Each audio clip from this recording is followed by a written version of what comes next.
The cargo ship that destroyed Baltimore's bridge. Full documentary. And the heartbreaking truth nobody is talking about. Bridge gone blind. One cargo ship. Zero warning. Baltimore stood no chance. The $5 billion disaster in Baltimore Harbor wasn't an accident. It was the result of ignored warnings, broken rules, and a massive ship that never should have left the dock. This is the story of a preventable catastrophe. March 26, 2024, 1:28 a.m. A 100,000-ton giant smashes into a bridge. 6 workers fall into freezing water. None survive. America's 9th biggest port shut down overnight. 140,000 jobs threatened. $100 million lost every single day. But here's what nobody's telling you. This wasn't just bad luck. This was a mistake, a $5 billion mistake. And it could happen again tomorrow. Act 1. The question everyone missed. After the crash, every news channel told you the same story. Power failure, mechanical problem, tragic accident. But nobody asked the obvious question. Why did the power fail? Every report says mechanical failure. Cool, but what failed? The engine? The fuel system? The electrical grid? The generators? It's been almost a year, and nobody will say. The NTSB says investigation ongoing. Could take 1 to 2 years. But here's what we do know. The Dali had power problems for 2 days before leaving port. They were doing engine maintenance. They fixed something, ran tests, said good to go. Then 24 minutes later, the exact same problem happens again. So either they lied about fixing it, or they didn't know what was wrong in the first place. Either way, that's not a mechanical failure. That's negligence. Maritime expert Sal Mergliano said something interesting. Modern ships have multiple backup power systems. Main engine generator, emergency generator, battery backup, auxiliary engines. For everything to go dark, that's not one failure. That's a cascade of failures, which means the problem was deeper than they thought, or deeper than they wanted to find. Because here's the thing, that ship was carrying cargo worth millions. Every day delayed cost the shipping company $500,000. If they found a major problem, they'd have to delay for weeks, maybe months.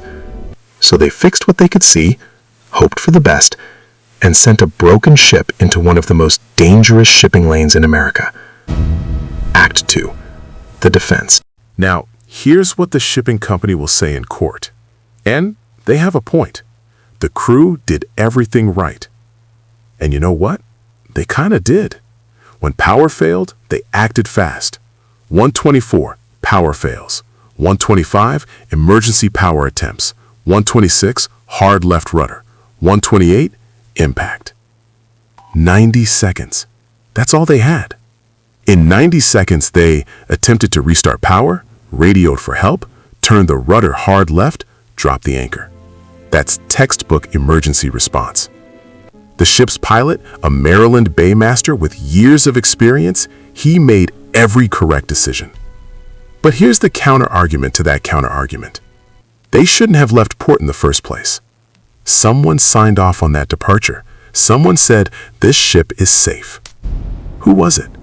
Port authority? Captain? Shipping company executives? Nobody's talking. But here's the second argument you'll hear. The bridge was obsolete. Built in 1977, designed for ships a quarter this size. No protective barriers, no fenders, no dolphins. Just a naked concrete pillar waiting to be hit. This argument says the bridge was a disaster waiting to happen. Any ship could have hit it. The Dali just happened to be first. And they're not wrong. In 1980, the Sunshine Skyway Bridge collapsed the exact same way.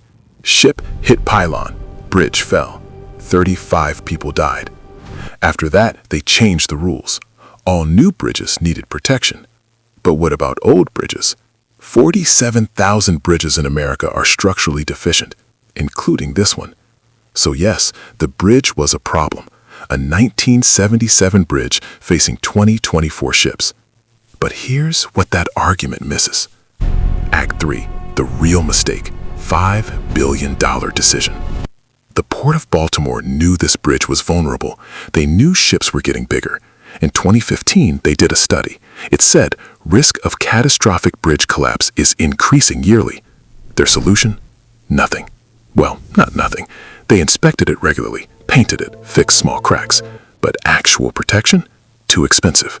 Let's look at the math. Option 1, protect the bridge. Dolphins and fenders, $50 to $100 million. Timeline, 2 to 3 years.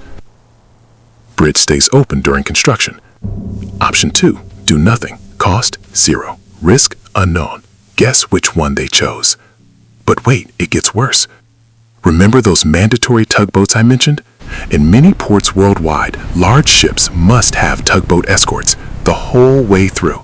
Singapore, mandatory. Rotterdam, mandatory. Panama Canal, mandatory. Baltimore? Optional. Why? 2019 Port Authority meeting minutes, they discussed making tugboat escorts mandatory, quote, would significantly increase transit costs for shipping companies. A tugboat escort costs about $5,000 per trip. The Dali crash? $5 billion in damage. They could have paid for 1 million tugboat escorts.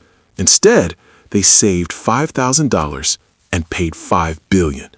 But the Port Authority says tugboats wouldn't have helped. Even with tugboats, the ship might have hit the bridge. Okay, let's test that. Scenario 1. What happened? Tugboats release at 1 a.m. Ship travels alone. Power fails at 1:24 a.m. 90 seconds until impact. Crew can't stop drift. Bridge destroyed. Scenario 2. With tugboats. Tugboats stay attached. Power fails at 1:24 a.m. Tugboats immediately compensate. Ship stays in channel. Bridge? Fine. 0.1% of the cost. That's the $5 billion mistake. And someone made that decision. Someone said, we'll take the risk. Who? Act 4.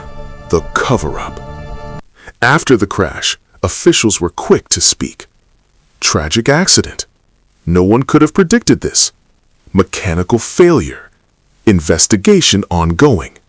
But here's what they didn't say. The Dali wasn't the first ship to have problems in Baltimore.